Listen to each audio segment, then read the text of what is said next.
Assalamualaikum, izin ibu, izin memperkenalkan diri. Nama Riki Aldo Jemai Juma, NIT 23092615. Saya akan memaparkan beberapa soal tugas UAS pengantar manajemen. Berikut soal nomor satunya. Menurut Anda, mengapa komunikasi dianggap kunci dalam konteks manajemen? Berikan contoh bagaimana komunikasi yang efektif dapat meningkatkan kinerja organisasi. Jelaskan beberapa hambatan umum dalam komunikasi manajerial dan cara mengatasinya. Menurut saya, komunikasi dianggap kunci dalam konteks manajemen karena merupakan fondasi untuk mencapai tujuan organisasi. Berikut beberapa alasan mengapa komunikasi dianggap penting dalam manajemen. Komunikasi dianggap penting dalam manajemen. Yang pertama, pemahaman bersama. Komunikasi memungkinkan semua anggota organisasi memahami tujuan, visi, dan misi perusahaan secara bersama-sama. Ini membantu menciptakan fokus dan arah yang jelas. Yang kedua, pemecahan masalah. Komunikasi efektif diperlukan untuk mengidentifikasikan dan memecahkan masalah. Informasi yang jelas dan akurat membantu manajer dan anggota tim dalam pengambilan keputusan yang tepat. Berikut saya akan memaparkan contoh bagaimana komunikasi yang efektif dapat meningkatkan kinerja organisasi. Yang pertama, rapat tim yang efektif. Dalam rapat tim yang efektif, setiap anggota tim memiliki kesempatan untuk berbicara, mendengarkan ide-ide orang lain, dan bekerja bersama-sama untuk mencapai tujuan bersama. Berikut saya akan memaparkan hambatan umum dalam komunikasi manajerial dan cara mengatasinya. Yang pertama, ketidakjelasan tujuan. Hambatan ini dapat diatasi dengan menyampaikan tujuan yang jelas, mengkomunikasi harapan, dan memastikan pemahaman bersama. Yang kedua, filter komunikasi. Kadang-kadang pesan dapat diubah atau disaring ketika melewati berbagai tingkatan manajemen. Membangun saluran komunikasi terbuka dan mendukung transparansi dapat membantu mengatasi filter ini. Dengan mengatasi hambatan-hambatan ini, organisasi dapat menciptakan lingkungan yang mendukung komunikasi yang efektif, yang pada gilirannya akan meningkatkan kinerja dan produktivitas. Berikut nomor 2, jelaskan perbedaan antara manajemen dan kepemimpinan. Bagaimana seorang pemimpin dapat memotivasi dan menginspirasi timnya. Berikan contoh pemimpin terkenal dan strategi kepemimpinan yang mereka terapkan. Perbedaan antara manajer dan kepemimpinan menurut saya, yang pertama, fokus manajemen. Lebih fokus pada tugas, proses, dan efisiensi. Manajer bertanggung jawab untuk mengorganisasi, mengarahkan, dan mengendalikan sumber daya. Kepemimpinan ini lebih fokus pada misi, tujuan, dan pengaruh. Pemimpin menciptakan dan berkomunikasi visi, menginspirasi, dan membimbing orang untuk mencapainya. Nomor 2, bagian orientasi. Manajemen orientasi lebih pada tugas pekerjaan sehari-hari. Sedangkan kepemimpinan orientasi lebih pada pengaruh interpersonal, motivasi, dan bimbingan individu dan tim. Bagaimana seorang pemimpin dapat memotivasi dan menginspirasi timnya? Berikut pada bagian pertama, berikan visi dan tujuan yang jelas. Pemimpin yang efektif menyampaikan visi dan inspirasi dan tujuan yang dapat memotivasi tim untuk mencapai hasil yang lebih besar. Yang kedua, berikan dukungan dan pengakuan. Memberikan pendukungan moral dan pengakuan atas pencapaian dapat meningkatkan motivasi karyawan. Contohnya, pemimpin terkenal dan strategi kepemimpinan mereka. Yang pertama, Nelson Mandela. Strategi kepemimpinan Nelson Mandela ini penuh kasih sayang dan kebijaksanaan. memimpin dengan teladan, mempromosikan rekonsiliasi dan persatuan setelah apartheid di Afrika Selatan. Elon Musk. Strategi kepemimpinan Elon Musk ini berfokus pada inovasi, ambisius, dan terus mendorong batas teknologi, memotivasi tim untuk bekerja menuju visi perusahaan besar. Setiap pemimpin memiliki gaya kepemimpinan yang unik, tergantung pada konteksnya, nilai, dan organisasi mereka. Pemimpin yang sukses mampu menggabungkan berbagai strategi kepemimpinan untuk mencapai hasil yang diinginkan. Nomor 3, bagaimana teknologi informasi mempengaruhi praktik manajemen saat ini. Berikan contoh konkret bagaimana penggunaan teknologi informasi dapat meningkatkan efisiensi, kolaborasi, dan pengambilan keputusan dalam suatu organisasi.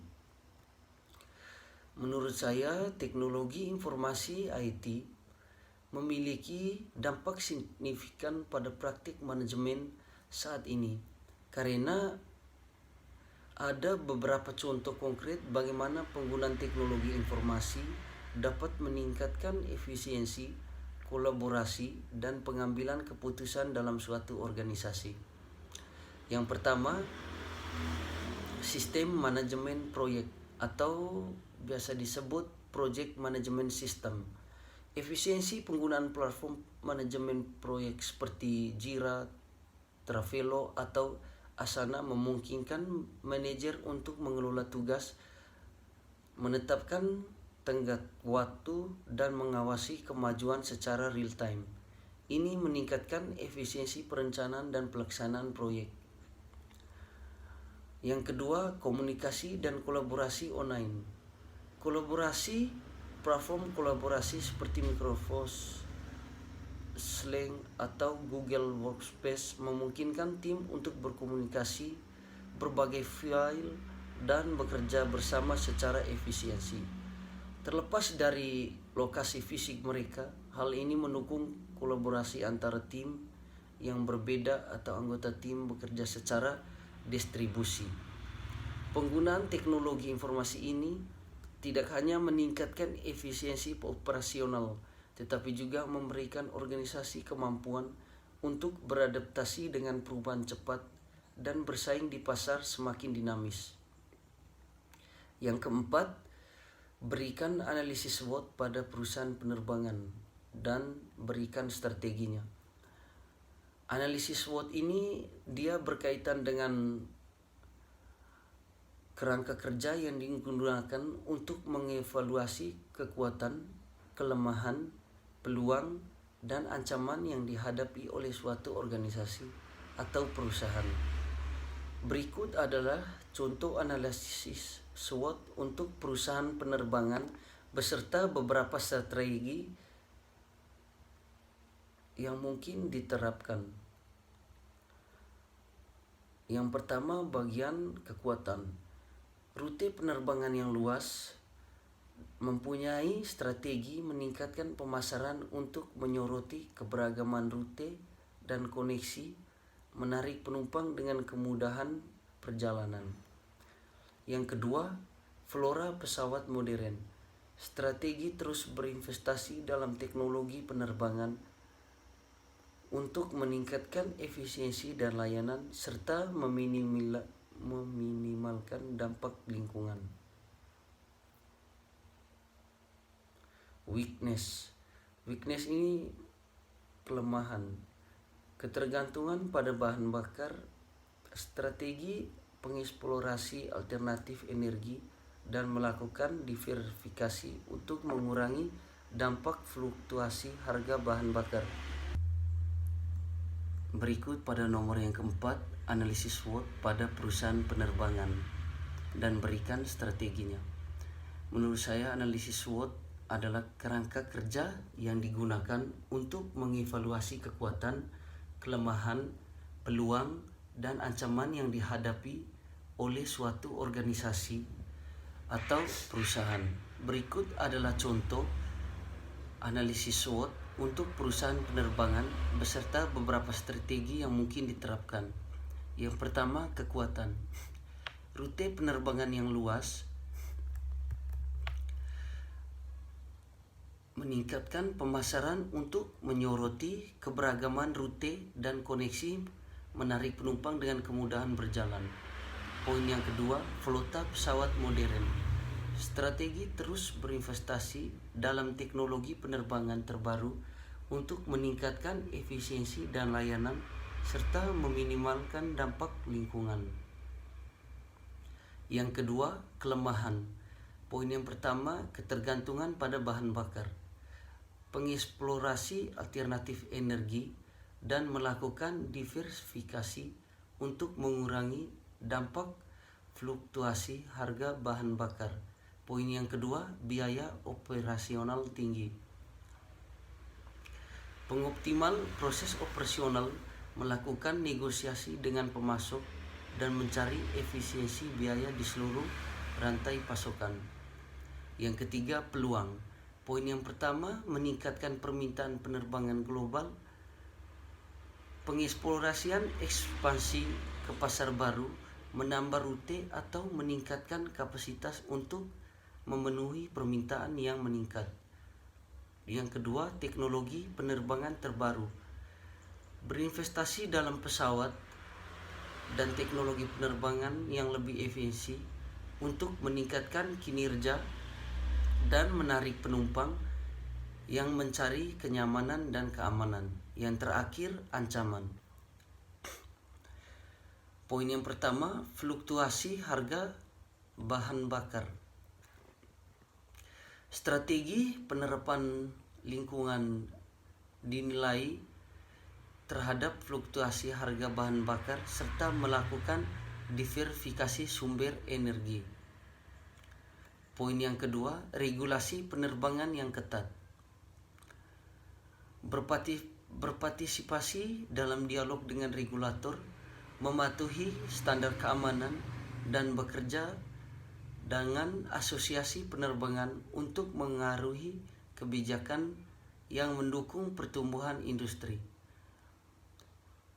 Berikut strategi yang harus disesuaikan dengan kondisi spesifik perusahaan dan dinamika industri penerbangan. Penting untuk terus memonitor lingkungan bisnis dan menyesuaikan strategi seiring perubahan kondisi eksternal dan internal. Itu saja soal